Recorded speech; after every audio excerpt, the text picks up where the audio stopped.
Assalamualaikum warahmatullahi wabarakatuh. Di sini saya Septia Trendiani akan menjelaskan mengenai evaluasi inner model. Jadi, kalau kita sudah menyelesaikan evaluasi outer model, maka selanjutnya itu adalah inner model. Di sini saya menggunakan uji, yaitu ada 5, R square, F square, Q kuadrat atau Q square, model fit, dan juga uji fit. Kita balik ke Smart PLS-nya. Nah, tadi kan kita sudah menggunakan uji coba yang bagian algoritma PLS. Nah, ini kita buka lagi datanya. Kita pengen tahu yang pertama itu adalah uji R square-nya. Kita klik di sini bagian R square. Nah, maka keluar nilainya yaitu R square dan juga adjusted R square. Nah, di sini untuk pemindahan data ke file skripsinya, ke Word skripsinya, saya cuma pakai yang R square ini. Nah, di sini cara bacanya itu gimana? Cara bacanya itu, kan di sini nilainya ada 0,794. Atau kalau kita persenin, dia menjadi 79,4. Nah, berarti 79,4% dalam penelitian ini dipengaruhi oleh variabel-variabel tadi yang kita uji, atau variabel kita sendiri. Sedangkan sisanya, atau 20,6%, jadi kan totalnya itu 100 gitu ya.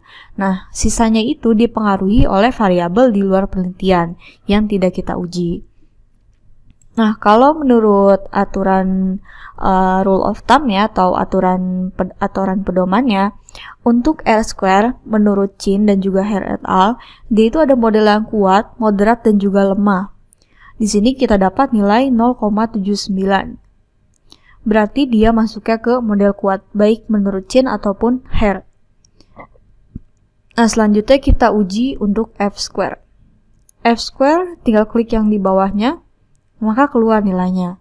Nah, ini cara bacanya gimana? Kita lihat pedomannya. Dia juga diklasifikasi berdasarkan besar, menengah, dan juga kecil. Nah, ini di sini dia nilainya 0,0, 0,0, 0,0, 0,0. Kalau masih segitu, berarti tandanya dia kecil. Berarti variabel ini memiliki pengaruh yang kecil. Ini juga masih 0,063. Berarti dia masih kecil, karena kalau di sini dia harus masuk 0,1 baru menengah. Kecuali yang bagian ini dia masuk 0,2. 0,2 itu berarti dia memiliki pengaruh menengah, karena yang besar itu harus menyentuh 0,3. Nah, kalau sudah, kita lanjut ke uji Q2 atau Q square. Nah, untuk Q square ini nggak ada di bagian PLS, kita cek di bagian blindfolding.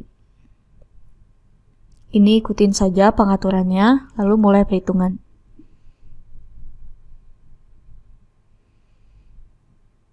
Nah, ini nongol hasil blindfolding. Di sini sebenarnya ada banyak pilihan, tapi yang saya pakai yang itu yang pertama. Nah, ini udah nongol ya. Ini hasil Q kuadratnya. Kita ambil yang ini, berarti dia masuk angkanya itu adalah 0,516. Nah, menurut kriteria Q2 ini, kalau dia lebih dari 0, maka prediktif relevannya itu baik. Tapi kalau kurang dari 0, berarti kurang baik. Karena dia ini adalah sudah lebih dari 0, udah di atas dari 0 ya, karena dia 0,516. Maka si penelitian ini memiliki prediktif relevan yang baik, atau tingkat observasi dalam penelitiannya ini baik. Nah, gini, kalau sudah kita lanjut ke uji berikutnya, yaitu adalah uji model fit. Uji model fit, ini ini aturan atau pedomannya. Kita klik, kita balik ke PLS algorithm, pilih yang fit model. Nah, di sini ada aturannya, ada SRMR, DULS, DG, Chi-square, NFI.